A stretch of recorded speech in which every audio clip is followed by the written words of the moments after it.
Greetings. Thank you to all of you for joining. This is Visionary Readers Book Club. We pride ourselves as the most consistent book club that ever existed, especially after COVID. We meet online every last Sunday of the month from 6 p.m. Now we don't restrict ourselves anymore to 1 hour, but we go as long as there are still people that are reviewing books. So basically, the reason we exist is because we have a vision. We want to see each and every African home with a bookshelf. And as long as that bookshelf is bigger than your television screen, we are happy. Our mission basically is to try and promote the reading culture within the African continent and beyond. But our main reason for existence, our why, we just want to encourage our friends, our family members, colleagues, whatever, to basically start inculcating the culture of reading, to start encouraging them to read books, even to read to their families, to their children, so that we can try to strengthen that bond as a family or as friends. So that's the reason why we exist as a book club. We've been in existence since March 2021.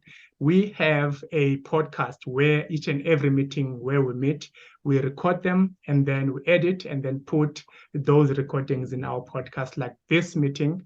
As soon as we are done, we'll post this episode into the podcast so that for people who missed this live show, they can then watch the recordings of the reviews in our podcast channels. So for this meeting, which is basically our last meeting in our second or third year in existence, December, at this point, ladies and gentlemen, we are good to go. It's official.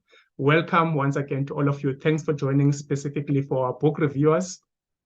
We will start I assume all of you now, the reason why you are here, you saw the program and probably the post. So we'll follow basically the program, except the fact that we'll start with our guest speaker, who is speaker number 5, Dr. Bongi Tlailane, who will be reviewing her book. I don't want to waste time anymore by doing reviews. If you're interested to find out more about her, you can contact me directly. I will share her personal information and details on where to get the book. But we'll give her 10 minutes for now to review her book, and she will basically take questions, about three questions afterwards. So prepare your questions as she's delivering her review. Dr. Bongi, without further ado, ma'am, the stage is yours. Welcome. Good evening. Can you hear me? Loud and clear, ma'am. Go ahead. Okay, great. My name is Dr. Bongi Tlailane. I'm not only a mother of 2, but I'm also a medical doctor, and I'm also an author as well. I wrote my books called A New Me, the one you can see on the screen, and the one is called Just Be Authentic in 2019, just pre-COVID. And it was the darkest time of my life when I wrote these books. But I think it has been the greatest blessing because I've been able to interact with people and destigmatize depression and basically practice mindfulness as well. So it's really been an honor and a blessing in terms of how I think how I link spirituality and medicine. I think it's important because sometimes we depend, when I say we depend too much on spirituality, meaning we over spiritualize things, but professionals like psychologists, doctors, and social workers are trained to help with mental health. So it is important to say to people, it's okay to consult a psychologist, because basically being able to talk about your feelings and your thoughts in a safe space. You can talk about it with your friends and your family, but sometimes there's certain things or secrets that you cannot tell to your family. So it's a space where you can just be yourself and be able to say the truth of who you are and what you do. And it's important. So that's the way you can that's the way you can heal your trauma. And I think we need to have deeper conversations in terms of families. People often ask me, you often say this book is for teenagers, but then you say adults can also read it, because it is a family book. You cannot have one person coming to a session and you don't deal with the rest of the environment. They go back to that environment. And also in terms of addressing issues or things that are happening at home, it can sometimes be sensitive. You cannot say to your dad, you're an alcoholic. You cannot say to your mom, you are abusive. Parents, it's not right for parents to say to their kids, oh, you're so dramatic. You're always wanting to kill you. You always want to cut yourself. You're being dramatic. But I think this type of book will give us the language, the professional language or the kind language, to be kind to each other as well in the way we address things, but also address things, because that's what's important, to address things so that our kids are less traumatized than what we were. We're living in an age now where divorce is more prominent. We're living in an age where there's blended families. So our kids are going to, we should encourage our kids to ask more questions. We should encourage them to express themselves, because all feelings are valid. But also, as much as we can say all feelings are valid, we also need to teach our kids to do it in such a way that is not disruptive or hurtful to themselves or other people. So I think that's what basically my books are about, basically promoting mental health, but also linking mental health to spirituality and to mindfulness, mind, body, and soul. It's all linked together. You cannot have one without the other. So that's why I basically wrote these books. And for me, the greatest blessing is, when people ask me, have you had a book launch? I say to them, I have a book launch every day, because by me approaching a family or speaking to a family, I end up speaking to not only the kids, but I speak to the parents, and I encourage them to read the book together. So, and I think it's such a blessing to be able to meet an author. I once met Ian Van Sant through the Felicia Mabuza Sattel show. And she called out, she's like, can you give the mic to the lady at the back? And I had an opportunity to ask a question. And I say to her, in one of your books, it says, as long as you think anything or anyone is blocking you from getting what you want to receive, you're not ready to receive it. And then I said, how do you change your thoughts? And she said, you've answered yourself. You change your thoughts. So I think the people having the opportunity to meet me as the author, I'm able to answer questions. I'm able to ask them what they think of the book, and probably get a chance to see them at a later point. And it's really been interesting how even a young girl once came to me and said, oh my gosh, your book, how I'm feeling, And I think another important thing about it is that it will show you that, oh, I'm not alone. When, for me as a health professional, to get to a place where I have depression, I was in denial. I was in denial a long time about the depression. I'd been through a lot of things. I got divorced, was a single mom, kept on getting back with my ex-husband, which I think caused more trauma in my life for me, because of the expectation of getting back together, which we didn't.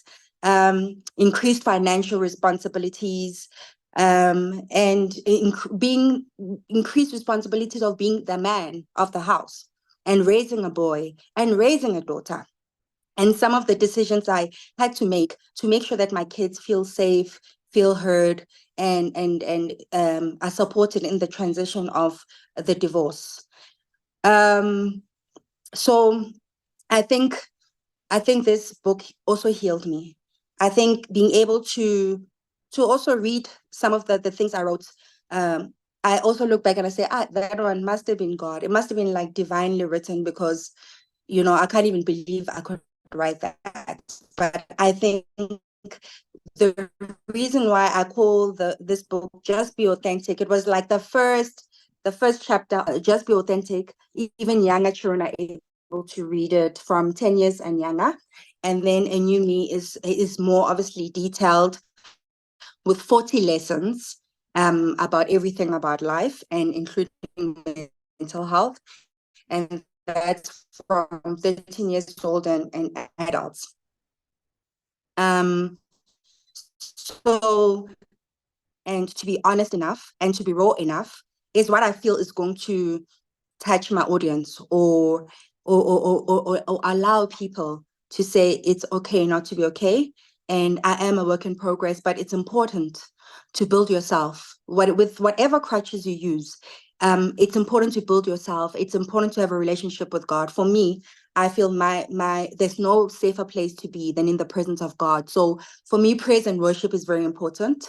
I'm also part of a prayer group with other authors.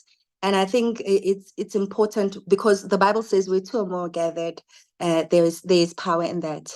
And I remember when from a very young age, whenever I go through as a transition, I feel like God speaks to me and confirms what He's saying in different ways. So, for example, when my mom's house was being sold when I was 21 years old, the verse that I read was Jeremiah 29:11. For I know the plans for your future.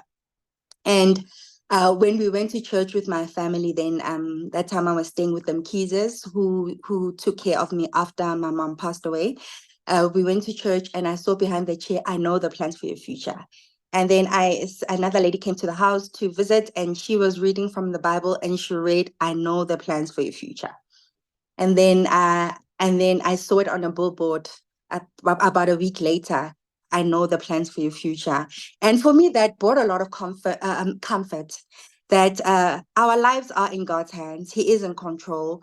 And for me, I feel that everything that I went through, from losing my parents at a young age, my dad passed away when I was 7, my mom when I was 10. It forced me to grow up quickly. But then, and I think it gave me the formula to be the author of these books. Because as much as I also work in psychiatry and ops and gynae, I don't think a professor could write these books because it comes with my life experiences as well. And I think for you to be able to reach other people, you need to come with that vulnerability, like I mentioned before. And so I feel and I believe that God does make something beautiful of our lives, and I believe that we'll all have a purpose. And my prayer every day is basically for Him to guide me, to order my steps. And I am in a very good space in my life because I'm recovering from my depression. I am on medication. I'm on antidepressants. But for me to be able to take my daughter to school an hour earlier instead of being late to take her to school, for me, that is a sign that I'm getting better, because for me, that's what my depression presented as: tiredness and slowness. So depression doesn't always have to present the same way to everyone, because that way you'll miss it. And that way you won't check on your friends. And that way, if someone who's the most liveliest, funniest, and bubbliest in the group commits suicide, you'll say, but this one was the funniest one, was, the one who was strong for everyone. But the strongest people are the ones who we all have the capacity to break. So it's important that we check up on each other. It's important that we talk about things that are important, like mental health, because we are all affected by each other's mental health in the family. Person now. I think for now we can take questions from your review. So maybe I will start. Thank you. Let me start by appreciating your presence and also your review. Thank you so much for doing that review of your 2 books. I'll make it quick as a first question. We will take 2 more from the audience. One of the most important things I picked in your story is that your books, you said they healed you. And I want to take you back a bit. I think you also said you wrote these books in 2019, just before COVID. My question is, what motivated you to write these books, especially at that time during that time in that year? Because I've been always a person who reflects. And before my mom passed away, she gave me a book about self-affirmation. And I think that was the greatest gift that she gave to me. Besides, she said, God and your education are the most important things, because no one can ever take that away from you. And she gave me this book, and I think I found so much comfort in that book, because whatever is happening in my life, I could always affirm myself, because she would say to me, you must say, thank you. So she mixed affirmations, which is mindfulness, with faith.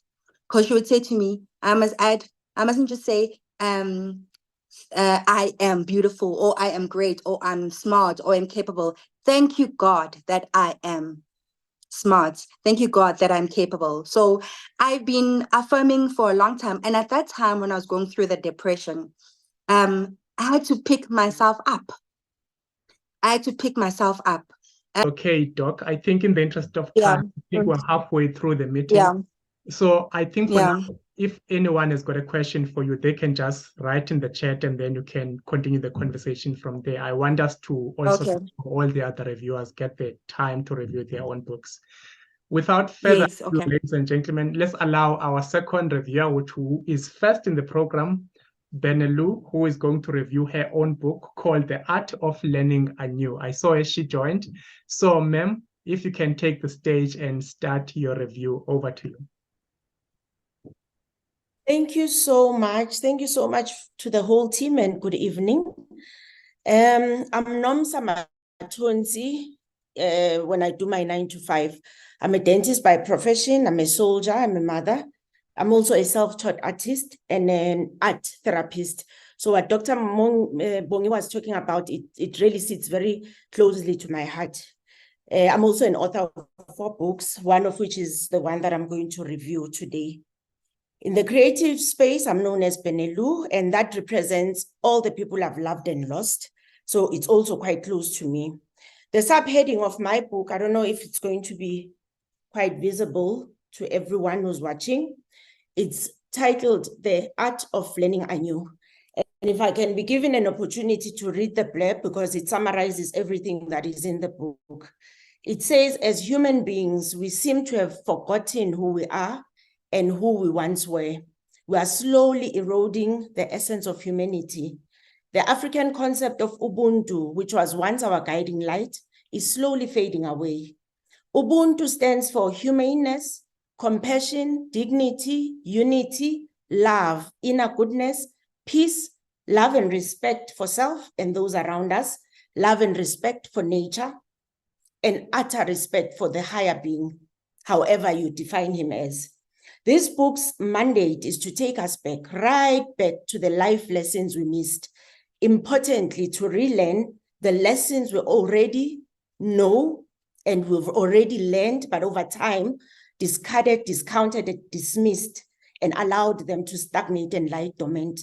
My hope is that this book will set the wheels in motion towards the betterment of self. We begin again this journey of relearning what we have already learned and what we already know, but never internalized. It is about time. And the subheading is, I am ready to learn anew, to relearn what I have always known, but never internalized. In the book itself, there's different themes. There's about plus minus 42 themes, ranging from the art of giving and receiving, ranging from the art of waking up, the art of daily choices, the sacred place. What is a sacred place? How does it edify us? We look at the art of seeking God earnestly, the art of brainwave manipulation, knowing when to be aware of what kind of brain waves are at play at any given time. There's about 4 different waves or frequencies that we go through as human beings. There's an alpha wave, beta wave, theta wave, and all those waves at any given time, they are active. So we need to know which one should be active at what juncture in our lives so that we can then use it to better ourselves. I touch on the art of womanhood, the art of becoming. All these are lived experiences. All these are intentional chapters that when I was sitting on my own, contemplating, introspecting, realized that, you know, the society itself has made us to believe something of ourselves without really taking the time to introspect and realize what it is that God has whispered in our ears. So these are just thoughts emanating from my moments of introspection, as I said. The chapter itself or the theme itself will normally start with an overarching or rather over-encompassing quote that I have realize matters for that particular theme. Then some chapters have poems within them, and then all the chapters have a blank page at the back that you as a reader can sit and just, after reading the thought, see what it is that you've learned. Because I believe reading a book without gaining something from it is usually a futile exercise. So it's very important that every chapter that you read, be it in my book or any other book that you've read already, there has to be a lesson in there so that your time then becomes productive in making time to read that particular chapter. So what I will do is show you, just to give you a visual picture. One of the chapters is the art of moving forward.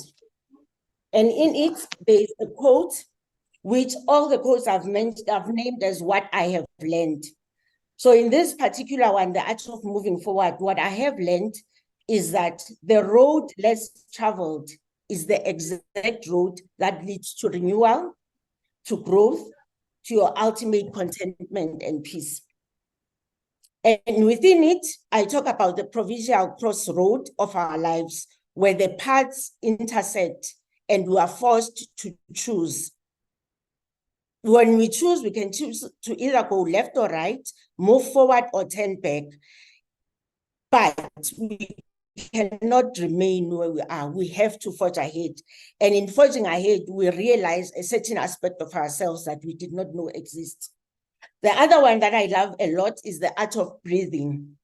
And from it, what I've learned is that to take in the beauty of humanity and to take in the beauty of nature, we have to pause and breathe. Breathing is a physiological activity that allows us to stay alive. But more than that, it allows us to stay alive mentally, emotionally, and spiritually. So when we breathe, we take time to pause, to introspect. And that's the gift that God has given us. God himself took time to rest. So who are we not to do the same? And then it goes on and on and on. What summarizes the book very well is a poem that I once wrote that talks about education. Can I just take a sip of water? My mouth is dry.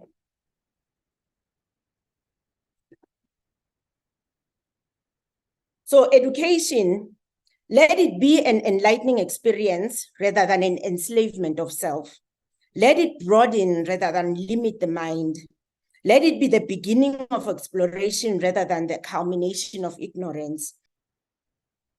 Educate to grow in a better future, not children's children. I thank you. Thank you. Thank you so much, ma'am. I think my network today is failing me. It keeps on freezing, but I got the gist. I think as soon as the video is off, probably I was freezing from the beginning. You let me know. But thank you, ma'am, so much. I see we have less than 2 minutes in this call. I think I will ask one question before we can leave this room and rejoin again. I also want the first speaker to also answer this question. How much is your book? Or maybe we can mention where can we get hold of you as well as the books. Is it available in the bookstores nationwide? And also if you are doing signed copies, where can we contact you, basically socials or even your WhatsApp number? So how much and then where can you get hold of the book? So Okay. a new me is 250 Rand. And Just Be Authentic is 200 Rand hard copy. Both of them are available on my website, www.drbongi.com. And my socials are on Instagram and Facebook, drbongi. And they also, if you know me personally, you can get a hold of me and I'll be able to I can be able to see how I can get the books to you. Thank you. Thank you so much, Doc. And then I'll also ensure I share those details in our Visionary Readers Book Club WhatsApp group. Nomsa, ma'am, also please share your details in the next minute. Okay. Thank you, Spencer. Mine will show as Benelu. That's the author's name that I am using. It's 220. It's my fourth book, which is A Labor of Love. You can find it as an ebook, so you can go to Amazon.com, Kindle, Bunds, and forgot Pants and Who, but you can find it when you Google Benelu and put the title of the book, you should be able to find me. And then also in some select bookstores, like Exclusive Books, Bargain Books, you can also find the book. Failing which, you can follow me on at Benelu 2020 Instagram page, where I have all the details outlined there, and you can find my cell number and you can DM me or call me so that then I can send it to you via courier, if that is the route that you prefer. Thank you. Thank you. Nomonde, are you good to go? I see you are still muted.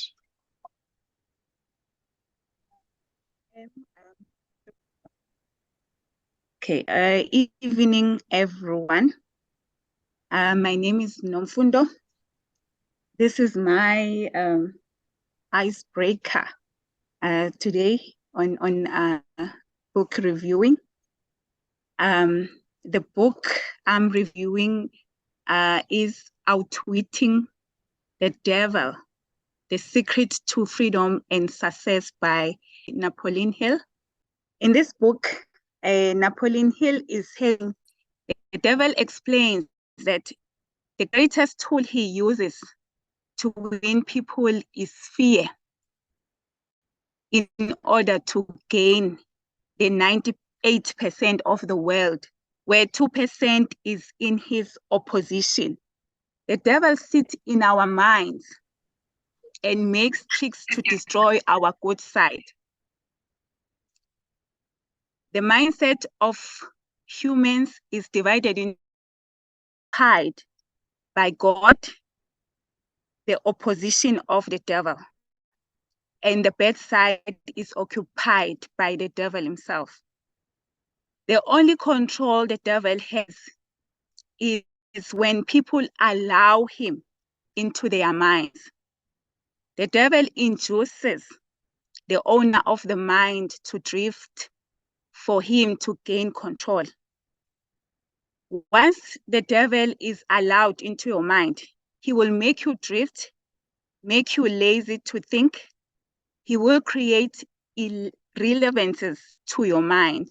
So the devil is elaborating about these two sides of the human brain in this book, the fear side and the self-confident faith side, where he's saying that fear is a tool of a man-made devil, and self-confident faith is a weapon that can defeat fear and a tool that can build achievements. The devil doesn't have a physical appearance. He lives in people's minds that fear him. He controls negative thought as he is against independent thought. He occupies the unused space of the human mind. He plants seeds of fear in the mindset of people that are allowing him. And the devil also identifies in the book about the 6 most effective fears he makes in humans. The first fear he has created is the fear of poverty. The second one, the fear of criticism. The third one is the fear of ill health. The fourth one is the fear of loss of love. The fifth one is the fear of old age. And the last one, of which is the 6th one, is the fear of death. The devil thrives on intolerance, superstition, ignorance, and fear. He introduces the habit of drifting to humans. Once the human mind starts to drift, the lack of caution and laziness are accumulated. The devil appoints his detectors to control people through politicians and leaders, and he makes them drift. In churches, he makes religious instructors threaten people with devil's name to create fear and anxiety about hell, while the devil's opposition is against the fear. In South Africa, people go to churches to find salvation, freedom from poverty, but at the end, they find themselves being hypnotized by church leaders, telling them by prayers, blessings from them through their interpretation of the scriptures from the Bible. Most South Africans do not read the Bible themselves. They wait for the preachers to read for them and interpret the Bible for them. The only salvation for humans is when they are in recognition of the power of their own mind, the power of independent thought that should be backed up by the definiteness of purpose. With schools, the education system we have does not teach about the independent mindset or thinking. Children at school are not taught to use their mindset, but they are taught to use and adopt the thought of others, the thought of the teachers. The education system is teaching us to cram the non-essential information that is not happening. It doesn't teach on how to apply the knowledge practically. The cramming system centers the attention of students on the accumulation of credit, but overlooks the importance of the question of how to use knowledge in the practical affairs of life. Today, South Africa is encountering a high unemployment rate with highly qualified academics sitting at home, waiting for someone to create jobs for them. At school, they were not taught how to create jobs on their own due to the lack of practical acquisition in the system. South Africa today is facing a water crisis and an energy crisis with highly qualified engineers in the country. The education system doesn't teach people to think for themselves. It teaches people to be always dependent, to be always instructed. And without the instruction, they can't do things on their own. America and China use a system that teaches independence, which is the reason why they excel in the world with their few resources. Parents owe their children by forcing them to seek and gain knowledge at first hand. Children are sent to school to learn how to memorize or cram, not to learn what they want in life or not to learn how to think. Successful people apply the principle of definiteness in everything they do. People need to be able to control their mindset to overcome devil. God provides every human with the privilege of using his or her mindset. You where you are because of your thought and the deeds. So in this book, Hill is making the devil to give solutions with the problems he has shared or created as well with Hill, especially regarding with the education system. So with the solution, the devil is saying schools need to give children the privilege of leading in their schoolwork. Instructors should serve as students, and students should serve as instructors. Students to be taught how to recognize practical ideas, to come up with the ideas, different ideas that may be of benefit in helping them acquire whatever they demand in life. Students are to be taught how to budget, how to use time, and above all, they need to be taught that time is the greatest and cheapest asset available to human beings. Thank you, Dr. Hasbungseni. That's all from my side. Right. Thank you so much, Nomfundo.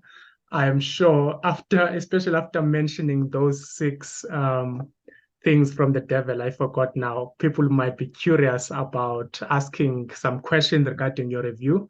So now the stage is open, ladies and gentlemen. I think this book, I will need to get myself a copy and read it in detail since it talks about the education system. I want to see what is the role of the devil in our education system. But thank you so much, ma'am. Now, ladies and gents, allow me to introduce our last speaker. And she's also an author, by the way. Her name is Thando Keke. The title of her book is called The Strength of a Real Woman. The Strength of a Real Woman, Thando Keke. Over to you, ma'am.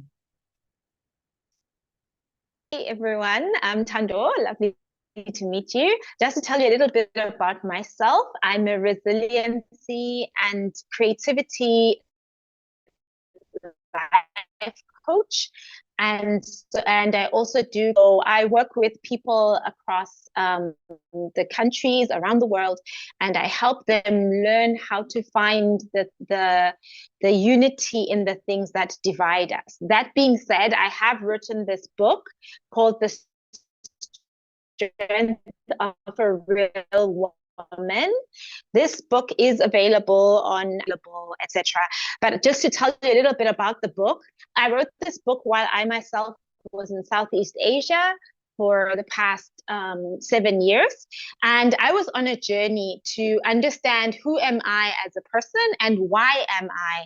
And at the same time, I got to understand more of myself, going through a mini quarter life crisis, so to speak. And at about 29, I moved out to Southeast Asia, and I started to see myself and my life through a different lens. And I started to understand myself as a Black woman and how I am being perceived through the media that they have been told about Africans or Black people. And so confronting these narratives gave me the courage to ask myself, why is there not literature that is portraying the true and authentic experience of a Black woman? She can be strong, she can be gentle, she can be powerful, she can be weak, but the weakness is actually her strength. And so for myself, going through these experiences where people were asking me, who are you? And you don't sound Black, you speak so well, and you come across all these cultural biases and assumptions based on who you are as a Black woman and as a professional. I'm also a university lecturer, and so I don't fit in any real proper space. And so being an academic, being a woman, being Black, coming from the continent and from South Africa, people didn't know what to do with me. And so I went through the 2020 pandemic in Southeast Asia, and I was so desperate. I navigate the time of uncertainty. It was my absolute determination to support my fellow man in the best way possible. Now, being a life coach myself, as well as an educator and also an academic, I thought to myself, how best can I get my message across to as many people as possible in a short space of time, and also being a public speaker. And so I went on to write this incredible book. Now, this book is more of a point of departure where I speak of my own personal story as coming from the African continent, from the oral tradition, from the Xhosa tribe. It was so important to me to represent myself as well as the many generations that come behind me, and what we carry as African people into the world, and not to kowtow down to the narratives that have been based in the media, whether through the African American lens, which everybody assumes must also be the same as the African lens, or the idea of the starving African Black child sitting in a corner in a hut somewhere, which is not a true representation of who we are as Africans.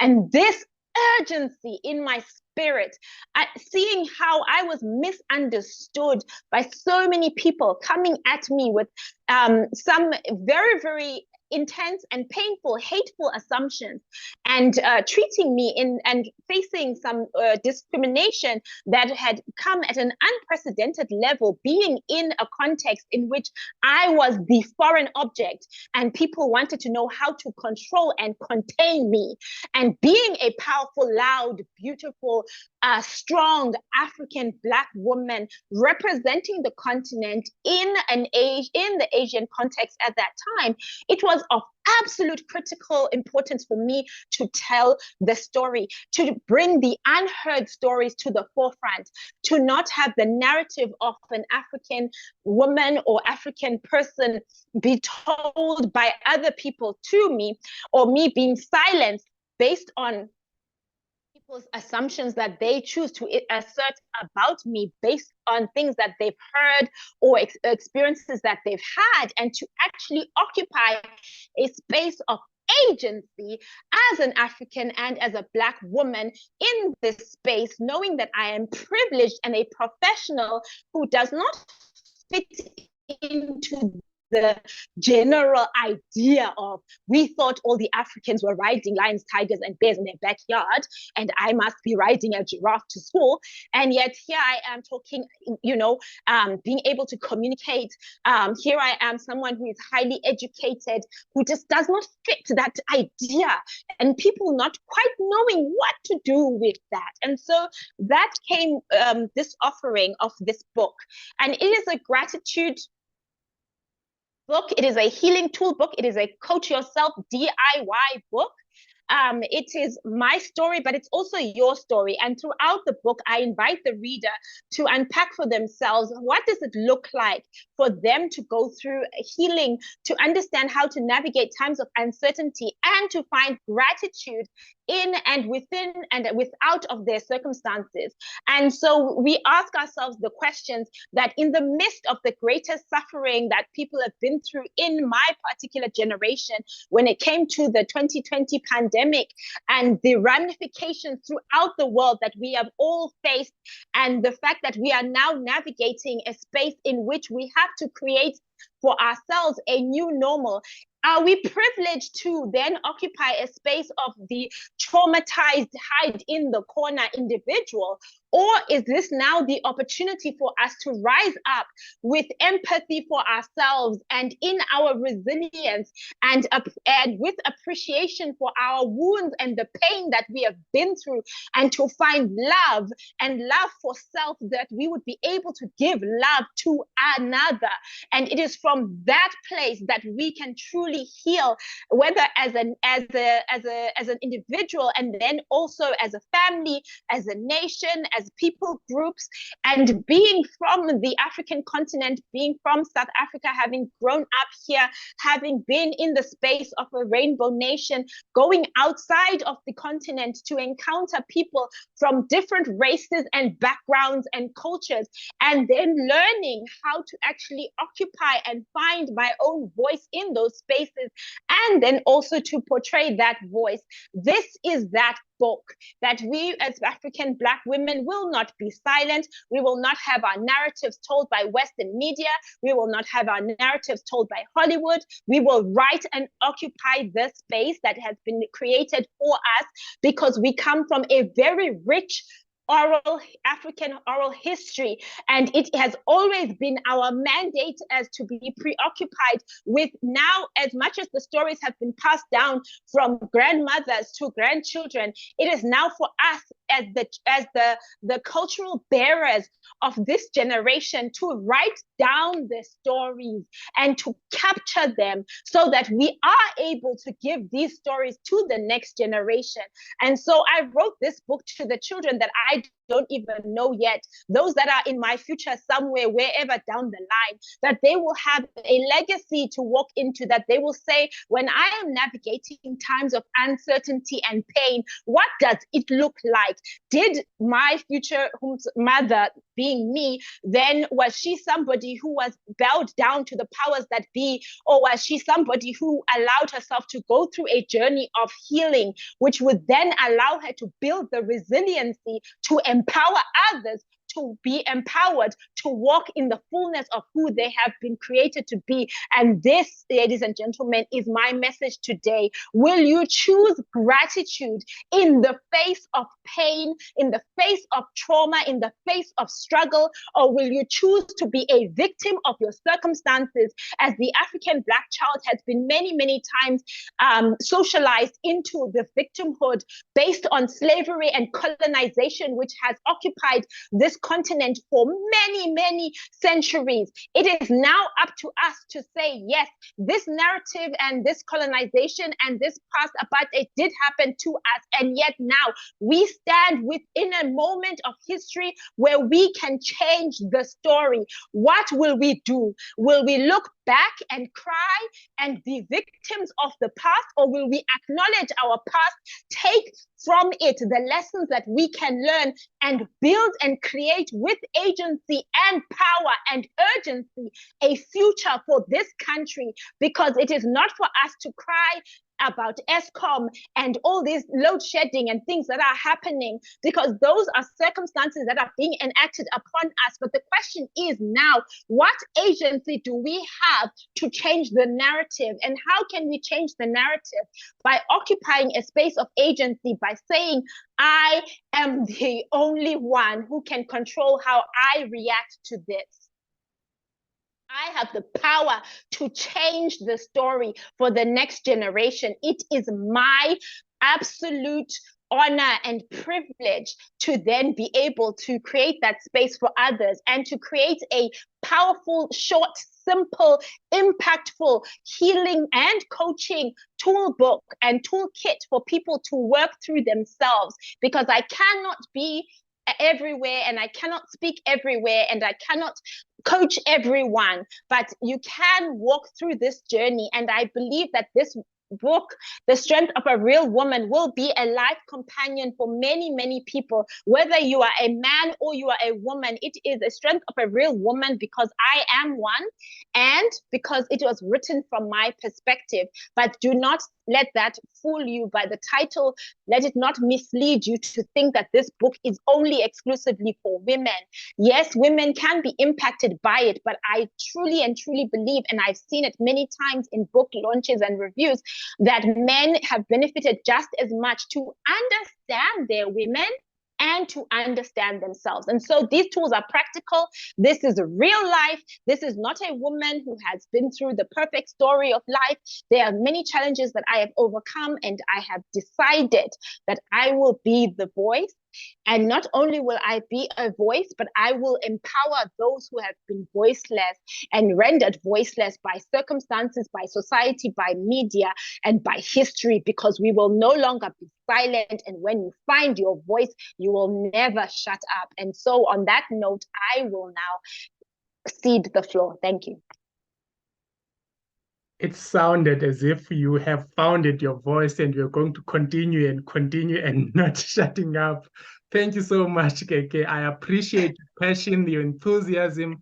You speak with conviction at the same time. And this is so compelling. To some extent, I thought, I wish our book club was basically televised nationally, because these are the messages that I strongly feel that they should be heard by everyone in the country. As you have mentioned, this is not only for women, but for Africans in general, because you speak facts. These are the misconceptions that people who grew up outside the continent have about us. But let me not go into details. Everyone in the call heard your message. At this moment, I'll open the floor for questions. I'm sure there are burning questions in the audience, but I know, sort of by calling you by surname, how much is your book and where can we get it? Thank you so much, Dr. Ngolozi. Sorry, I don't want to say that incorrectly. Yes, my book is 100 Rand and it is available. I will share my personal contact details and you can order it from me and then I can have it couriered to you. And then I can also send you a signed copy. But other than that, you can get my book on Amazon, Barnes & Noble.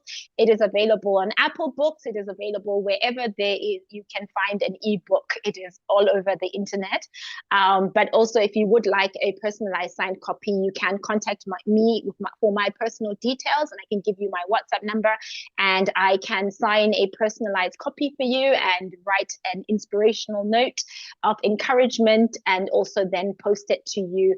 And also, I am available to speak if you would like me to speak at any of your events. I'm based in East London, so let me know. Oh, I see.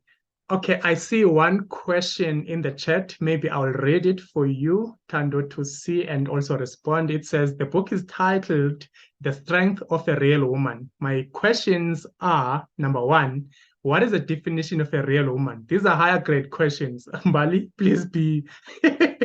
But it's three of them. Let me continue with basic. That was the first one. What is the definition of a real woman? Number two, what makes a woman a real woman? My goodness. Okay, maybe let's start with the first one before. Let's take them one by one. What is a definition of a real woman? Yes. Okay. So for me, when I wrote this idea of this real woman, I had spent a lot of time reading books written by women that I cannot relate to. Now, these are people in high positions that seem to live these lavish lives, that seem to have it all together. And they will tell you, just think positively, just get over it, just give you this self-help. Was that I was not getting a true, authentic version of the person who was writing the book. I was hearing stories from people that I could not relate to. Now, I've been overcome and been through a lot of trauma in my lifetime, and I wanted to be able to tell those stories, but also not from a perspective of a victim, oh, woe is me, but actually from the place of having overcome, and allow those stories to be the empowerment. And so when I say real, I actually mean resilient, empathetic, authentic, and loving. And this, I believe, is what a real woman is. This is a woman who is true in her authenticity. She is true in her truth. She is somebody who will occupy her space of agency, and she will not bow down to the powers of that be of patriarchy or whatever else systems may try to oppress her. And so that's what I mean by that. Thank you so much for that. I hope Mbali can react somewhat to see her, maybe since she's struggling to unmute, if that's the case, which is why she wrote those questions in the chat. She can show herself on video or nod or do some reaction to see if she's satisfied with your answers. There's four more. The second one is, what makes a woman a real woman? The third one, what measures did you use or are you using to determine that a woman is a real one? This is now a woman-to-woman question, so let me not interfere. The stage is yours, ma'am. I absolutely love that question. For me, I've really like, I think it's so important for you to become as a woman, or whatever gender you may identify by, to be as true and authentic version of who you are. And when it comes to that, you need to allow yourself, as the previous speakers and reviewers have mentioned, to be as raw as possible. And rawness, there's a level of, or with the person that you're speaking to or the person that you are communicating with as a woman, where you say, I'm not just going to represent myself in a transparent way, as in here I am, but I'm actually going to give you pieces of me that you can actually take these shards of glass and use them to stab me with and wound me with. And from that place of vulnerability to then fully prepackaged idea of like plastic and everything is perfect, but perfectly. But realness is, yeah, you can fail, it's fine. And yes, you can fail, but can you overcome? Can you fail once and fail again and fail again and fail again and build something and learn something from that failure? Can you go through pain and trauma and learn something from that pain and trauma? Can there be purpose to your story, or is your story only for you? And I don't believe our stories are only for us. And so for me, when I'm writing this book, it is actually to inspire other people to write their stories, because I do believe in that the authenticity of our stories needs to be communicated, so that we stop having the fake representations being given back to us and to the youth and the young people that are watching, because we want them to know the pain, not just the pain, but we want them to know how to navigate times of uncertainty and pain in a way in which they are able to turn those weaknesses into strengths, and also stay in a place of weakness, go through the healing they need, get the counseling, go to the therapist, do the work, and heal a place of trauma when they're making decisions. And so it's, Bongi, we mentioned before, it's the spirituality, it's the healing, it's everything. Yeah. Thank you so much, ma'am. I appreciate that answer. I can see from the chat even Bali is happy with the answers. But thank you once again for joining. Until next time, before we cut off, we'll see you. Thank you once again. Have a lovely evening and enjoy the rest of your December holidays. Thank you so much. Cheers.